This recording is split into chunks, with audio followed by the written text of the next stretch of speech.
sorry I'm late. I have to get a divorce. What? Holy. You cheated? No. She did? No. So what happened? I'm in love with someone else. Who? You don't know her. Where'd you meet her? You don't want to know that? Wait a minute, you asked me here to talk, and now you don't want to talk? What do you want from me? I don't know. Give me a hint. Some paternal wisdom. How about that? Fine. Look, you're talking to someone who knows how hard marriage can be. In the beginning, it's all briskets and la-di-da, ain't life grand. But soon enough, real life starts, right? You come home from work. All she wants to do is talk. All you want to do is, right? And before long, every day, it's like pushing an avocado through a cheese grater. It all feels like you're holding a pile. This is the paternal wisdom I'm gonna get? Maybe you should just take a step back before you do something rash and take a good hard look at this situation. You're married to a well-bred woman who is loaded. Makes a nice, flaky kugel, has a beautiful rack. And many successful marriages have been built on far less. Hi, Paul. Hello. Nice to see you again. Nice to see you. Have you ever been to a Jewish wedding? Yeah, I suppose technically I had one. My wife is Jewish, and we had the chuppah and all that stuff, so I guess my own was sort of Jewish, yeah. What was your favorite moment that you remember from your wedding? Wow. I mean, the actual, like, technical Jewish part of it, the breaking the glass thing was interesting. Not my favorite, but it was interesting. Yeah, I don't know why they do that, but it was interesting. And of course, the Okay. reason why I ask is because you go to your own Jewish wedding in this movie. Yes, yeah, You absolutely. You do the hora and the chair. Yeah. See, we didn't do that at my wedding, but that's, yeah. That I don't know that I've ever done the whole full-on horror thing, and no, I don't think I've ever done all of that. In the movie's the first time I've ever done all that stuff. So how scary was it when they lifted you up? It was actually pretty scary, because it was just these extras who they assigned to lift me up in the chair, and these guys they didn't know what the hell they were doing, and they'd never done it before either.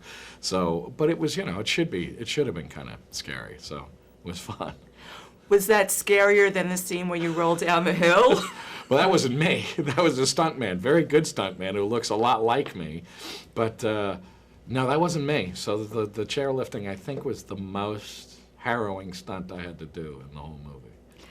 What about the scene where you trash the room? I have to feel like that is so liberating for an actor. It was, but it was hard. That was tricky too, because we really only had one take to really trash the whole room. So they had, I think, 3 cameras going at once. So as liberating as it was also nerve-wracking, because I had to get it exactly right. So we had to go through it a billion times to know exactly what I was going to trash first and where I was going to go. And then when I got all adrenalized and crazy, I had to remember not, because, I couldn't blow the whole, because basically it was one take. Because then the room was destroyed. I mean, I destroyed everything in the room. So there wasn't much left. So I only had that one shot at it. But it is incredibly liberating. I mean, I got to smash everything. It was great. Any injuries in that? I actually broke the tip of my finger, and it never really healed correctly. So I have this strange broken finger now, which I don't think I even realized I did it while we were doing it, but I broke my finger doing it. Because you were so into it. I was so violently into it, yeah. It was fun. Now, your character, he's romantic, but he's a little bit of a cad at the same time. What's the most unforgivable but romantic thing that you've done? Jesus. Unforgivable but romantic.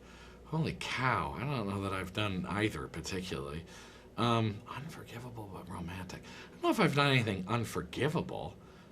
I'd like to think I've done romantic things. I don't know. I've done that kind of, I didn't chase a woman down on a train kind of thing, but I one time, did a crazy trip out in the middle of nowhere to find her once, but that's it. I don't think I've ever done anything unforgivable, though. How in the middle of nowhere did you go? She lived out in the middle of nowhere in Washington State, like Nowheresville, and I had no idea where she actually lived, and took a plane, tried to surprise her, but it took me forever to find this place she lived in.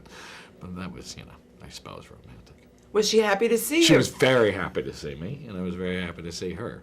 But Could it you took me imagine? forever to I know. If she hadn't been, it would have been horrible. It's true. If I'd shown up, and oh my God, it would have been awful. But fortunately, it worked out very well. And underneath this film, there's a very poetic moment where you realize that your character has Alzheimer's. Did you do any sort of research? And No, I mean, I had a grandmother who had it, so I didn't really, so I had the memories of that, and it wasn't even that long ago. So I had firsthand experience of it, yeah. my grandmother as well. Yeah, it's amazing how many people, it's amazing. So. And were you aware that you could get it at such a young age? You can get it at such a young age, yeah. And the extent to which you can have it for a long time, which is part of the nice way it's built into this movie, is that, you could explain a lot of his behavior, not only on the alcohol consumption, but on maybe even the Alzheimer's. I mean, the beginning of the movie when he's on the phone and then he doesn't remember it the next day. If you look back at it from the end of the movie, it could be explained by that. It's a brilliant performance, and Thank you. Congratulations on your Golden Globe. Thank you very much. Thank you. And what's your next project? I'm doing a movie called The Ides of March, which is a movie that George Clooney is directing about a political campaign. Cool. Look forward to that. Yeah. Thank you. Thank you.